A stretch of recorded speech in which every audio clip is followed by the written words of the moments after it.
காணாத கண்களில்லை, காணாமல் நாளது நகர்வதில்லை.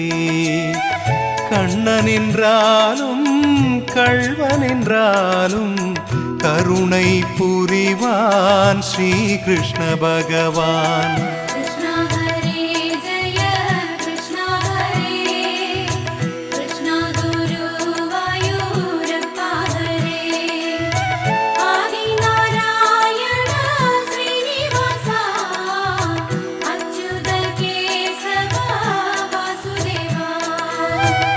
அழகிய கண்ணனின் அடிதனை எண்ணுவர், அவனது தொல்லைகள் அனைத்தையும் தாங்குவர்.